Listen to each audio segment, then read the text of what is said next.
कि पाकिस्तानी आर्मी का एक रूह है, उसकी एक डीएनए है।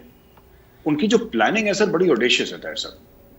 वो ऐसी प्लानिंग करेंगे, आपको लगेगा कि यूएस नेवी सील्स या पेंटागन प्लानिंग कर रहा है। स्पेस सैटेलाइट वाली उनकी प्लानिंग है। उसका एग्जीक्यूशन बहुत पुअर है। और बिल्कुल जोश से जाएंगे, बैश ऑन रिगार्डलेस, टैंक्स घुसा दिए, ये कर देंगे, यहां से स्पेशल फोर्सेस आ रही हैं, यहां से इन्फेंट्री, और 4 दिन के अंदर हवा गायब।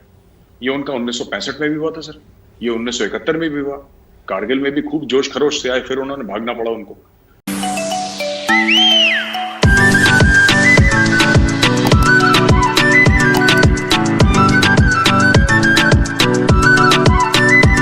मेरा सिर्फ एक चीज ताहिर साहब ये कहना है कि अगर इंडिया चाहता है कि लोग उसको एक ग्लोबल पावर देखें, ग्लोबल पावर की नजर से देखें, तो India has to start acting like a global power. अभी हम लोग एक लोकल पावर तक भी एक्ट नहीं करते। हम लोग हर चीज में कि नहीं साहब, वो गांधी जी के भक्त हैं, कोई एक थप्पड़ मारे और दूसरा गाल। यू सी दिस, जो कि काफी चेंज हो गया है जब से नरेंद्र मोदी जी आए हैं इक्तदार में। India has become more aggressive, we need to become far more aggressive sir. और मुझे लगता है कि अफगानिस्तान के ऊपर तो जाहिर सी बात है, बात होनी ही पड़ेगी। वो मसला ही वही है, बेसिक मोमेंटम वही है। और उस लबे सर कि I think this is leading, ये मेरा तर्जिया है, मेरा एक अनुमान है, एनालिसिस है कि this is leading to a meeting between Narendra Modi ji and Joe Biden in the future. बिल्कुल बिल्कुल, आप ठीक कह रहे हैं। चूँकि जो स्टेट डिपार्टमेंट के south and central Asian affairs के एक्टिंग असिस्टेंट सेक्रेटरी हैं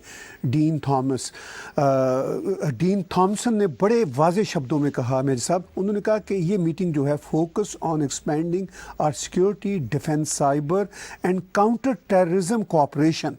फिर उन्होंने मज़ीद कहा, उन्होंने कहा we expect that all the countries in the region have a shared interest in a stable and secure Afghanistan going forward. आपने अभी बात की कि ये मीटिंग आगे प्राइम मिनिस्टर नरेंद्र मोदी की और प्रेसिडेंट जो बाइडेन की सूरत में होगी, तो वो तो एक तरह से हमें इशारा दे ही रहे हैं। वो ये कह रहे हैं कि जो हम बहुत ही जल्द इनविटेशन भेज रहे हैं, जिसमें बहुत ही फॉर्मल मीटिंग फॉरेन मिनिस्टर्स की वहाँ पे वाशिंगटन में होगी। और of course that will lead to that kind of a potential meeting between the heads of states. वाज़े तौर पे इसमें अफगानिस्तान है, इसमें पाकिस्तान है और इसमें चाइना है।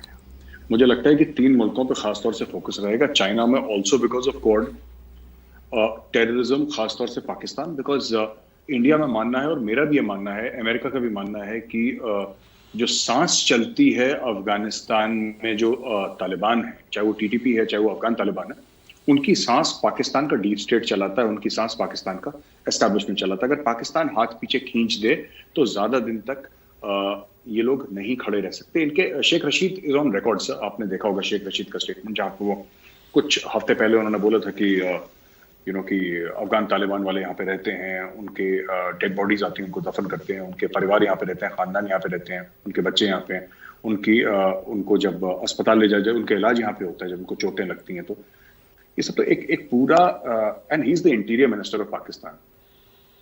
मन तो नहीं चाहता कि उनको किसी भी संजीदगी से लिया जाए शेख रशीद को, लेकिन अब है, पोजीशन है उनकी, जिस कुर्सी पर बैठे हैं, we have to respect that position and understand that he speaks from a position of authority. और जब इमरान खान कहते हैं कि 40,000 दहशतगर्द पाकिस्तान के अंदर है, तो कौन है वो लोग?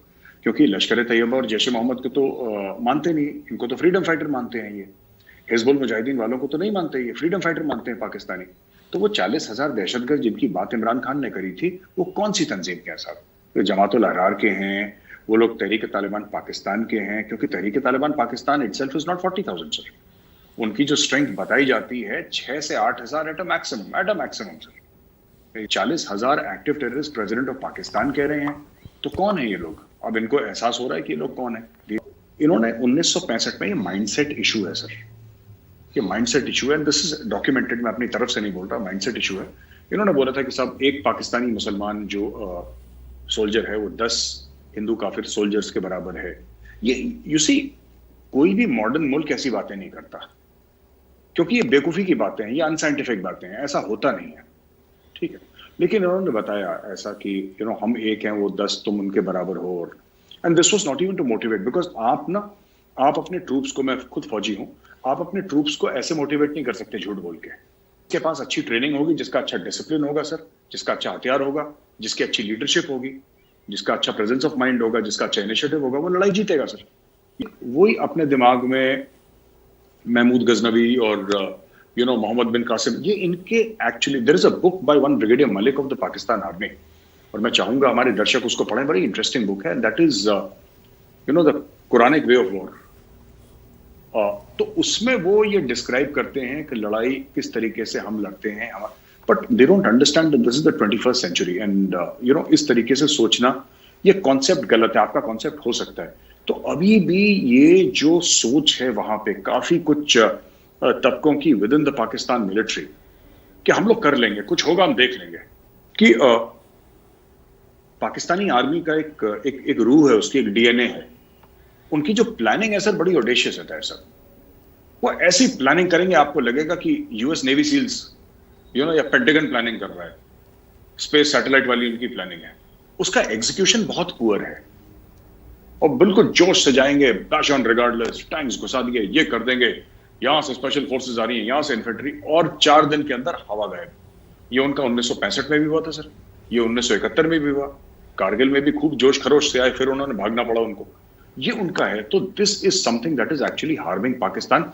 इसी जज्बे के साथ वो लोग टेररिस्ट भेज रहे हैं, इसी जज्बे के साथ वो लोग ये सोच रहे हैं कि भाई जैसे गोरी के साथ आए थे ना, वो पूरे गजनवी के साथ जो लोग आए थे सोमनाथ का मंदिर लूटने, उनको लगता है तालिबान वैसे ही हैं, ये जाके वो दोस होर्ड्स ऑफ बारबेरियंस जो तलवार आएंगे घोड़े पे लेके, और वो इकबाल ने, और जितना पाकिस्तान में बड़ी बड़ी एक अनहोनी सी बात मुझे लगी जब मैंने अफगानों से बात करी, कहते हैं कि जो इनका हीरो वर्शिप वाला स्टेटस है गौरी गजनवी का पाकिस्तान में, कहता हम लोग ऐसा नहीं करते उनको, ये हम लोग ऐसे नहीं कि हमने गौरी के नाम पे पार्क बना दिया और गजनवी के नाम पे मिसाइल डाल दी।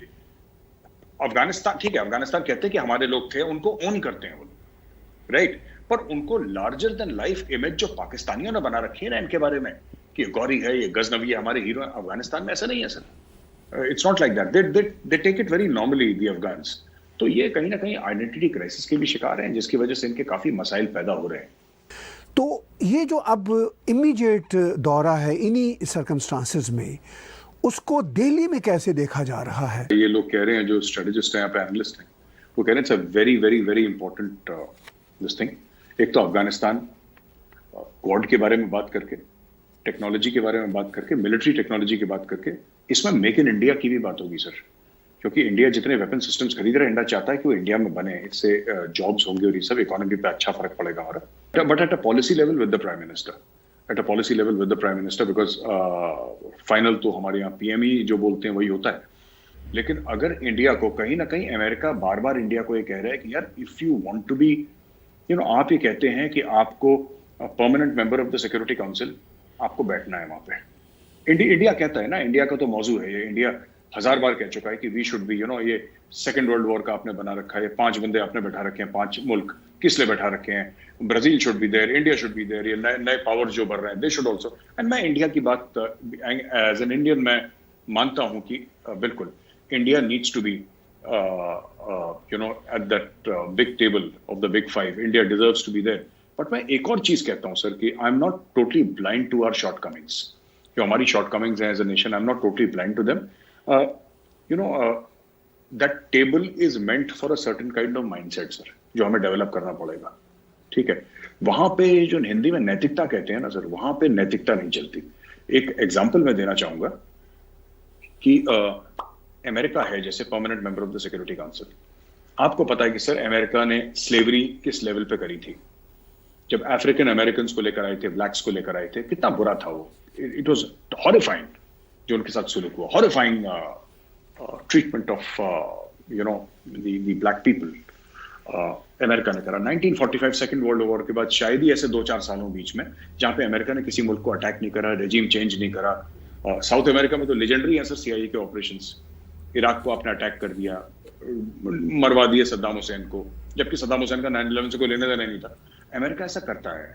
इंग्लैंड का देखिए सर, जहां अमेरिका जाता है पीछे पीछे इंग्लैंड जाता है, और इंग्लैंड का देखिए colonial experience 40-45% of the known world एक जमाने में, लोग कहते हैं मुझे नहीं पता 45% या 30% जो भी है, but a large chunk of the world was once ruled sir. India के ऊपर 200 साल अंग्रेजों ने राज करा, फ्रांस ने करा सर, फ्रांस ने, आप देखिए कि France third member of the United nation security council, north Africa में जो जुर्म ढाए हैं फ्रांसीसियों ने, वो मतलब सुनते ही बनते हैं, सुनेंगे तो फिर रोंगटे खड़े हो जाते हैं, उन्होंने क्या क्या करा। चाइना ग्रेटली फॉरवर्ड से माओ त्से-तुंग 2 से लेकर 2.5 करोड़ अपने खुद के बंदे मार दिए सर। उसने बोला कल से चाइना इंडस्ट्रियलाइज हो जाएगा, क्योंकि लार्जली एक एग्रेरियन इकोनॉमी थी, किसान थे चाइना में सर। ये तो अब लंबी लंबी कांच की बिल्डिंग बनी, बहुत गरीब मुल्क था चाइना। माओ त्से-तुंग ने बोला कि नहीं कल से, तो लोग जो चाइना की तारीफ करते हैं, हिंदुस्तान में भी बड़े चाइना के फैंस हैं सर, मैं उनको भी बताना चाहता हूं कि आपको पता है कितनी लाशों के ऊपर चाइना बना है, और हजारों लाखों लाशों के नहीं ऊपर सर, करोड़ों लाशों के ऊपर चाइना बना है। और रशिया, स्टालिन ने कितने रशियंस को गुलाग में डाला सर, कितने रशियंस को गुलाग में डाला सर, करोड़ों, 2 से लेकर 3 करोड़ रशियंस मरवा दिए sir over a period of decades.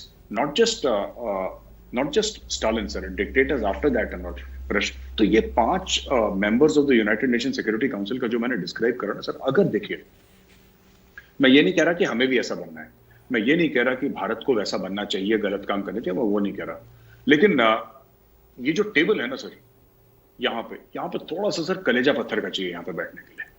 आपको ऐसा काम करना होगा कि जब आप खून खराबा देखें तो आपके हाथ ना कांपे सर, ये आपको बुरा ना लगे कि यार खून बह गया किसी का। तो ये टेबल उन लोगों के लिए सर, डाइनिंग टेबल नहीं है कि चलो बैठ के खाना खाते हैं इसके ऊपर। This is a table of people who are willing to deal with situations with an iron fist. कुचल दिया तो कुचल दिया, दबा दिया तो दबा दिया। ये 5 का किरदार ऐसा ही है जिन मुल्कों के मैंने नाम लिए हैं। और अगर भारत को वहां पे बैठना है तो सर भारत को अफगानिस्तान में कुछ ना कुछ तो करना पड़ेगा फॉर